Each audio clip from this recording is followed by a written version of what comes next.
Kondisi tubuh kita terkadang menimbulkan gejala-gejala aneh yang bisa membuat kita khawatir. Apa yang sebenarnya terjadi ketika kandungan menghilang tiba-tiba?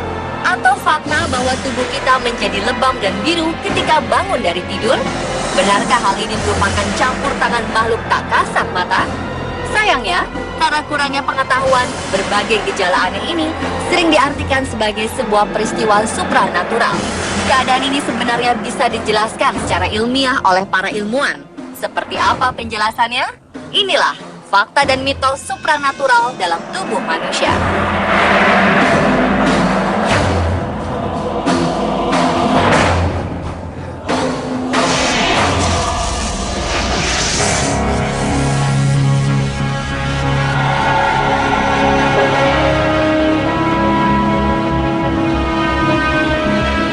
Peristiwa supranatural yang pertama adalah disunat jin. Ini kerap terjadi pada anak-anak laki-laki di usia bawah 10 tahun. Dalam semalam, penisnya tiba-tiba memendek dengan sendirinya.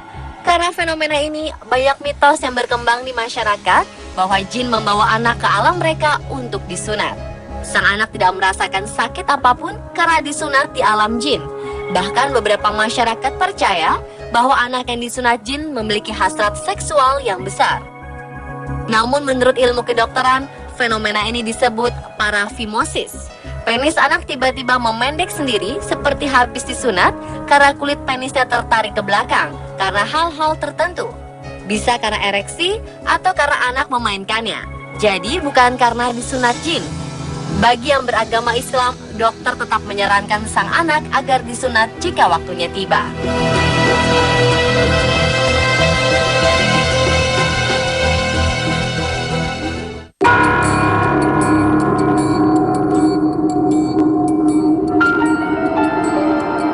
Pernahkah Anda merasa aneh ketika bangun tidur, tangan atau kaki Anda lebam dan memar tiba-tiba? Kejadian ini pasti pernah dialami setiap orang. Zaman dulu, orang mengaitkannya dengan hal-hal yang berbau mitos.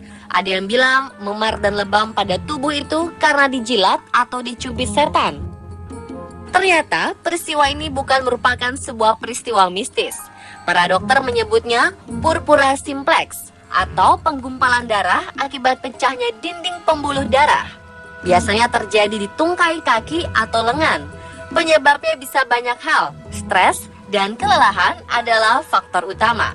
Selain itu, benturan tidak sengaja juga bisa menekan pembuluh darah sehingga darah menggumpal di area benturan.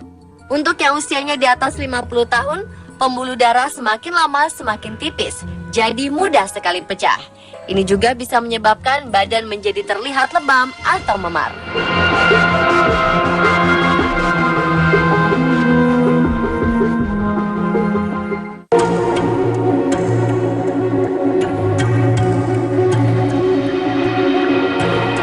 Ada peristiwa melahirkan tanpa hamil.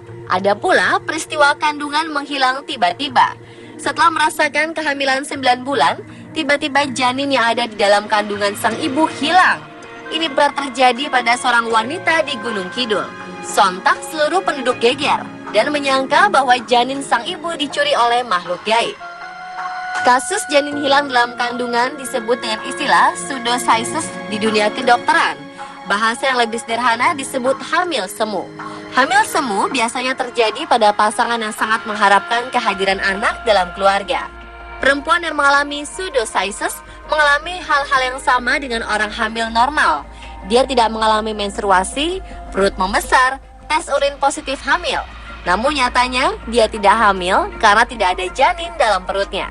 Kasus janin hilang biasanya terjadi di daerah pedalaman yang belum memiliki alat canggih. Pemeriksaan kehamilan hanya berdasarkan hitungan siklus menstruasi dan pemeriksaan bidan atau dukun beranak. Pemeriksaan dengan metode ini bisa saja keliru karena tanda-tanda yang sama ini. Jika diperiksa dengan menggunakan USG, keberadaan janin bisa diketahui dengan akurat.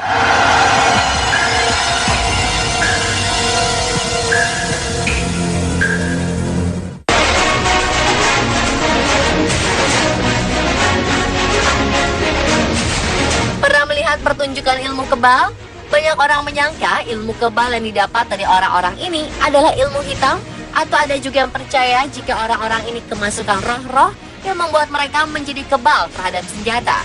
Namun mengapa selalu terdapat kesalahan pada penggunanya? Ilmu kebal sebenarnya bukanlah sebuah kemampuan mistis. Para pakar menyebut fenomena ilmu kebal sebagai sebuah delusi pikiran saja.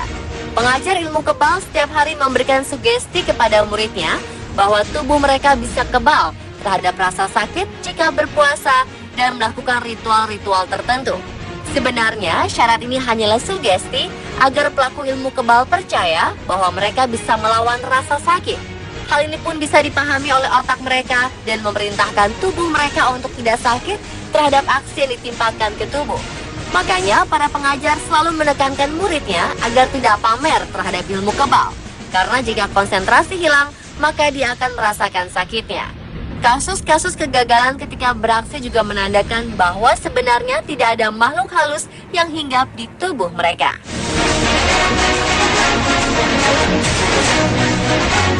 Pemirsa, itulah fakta dan mitos peristiwa supranatural dalam tubuh seseorang.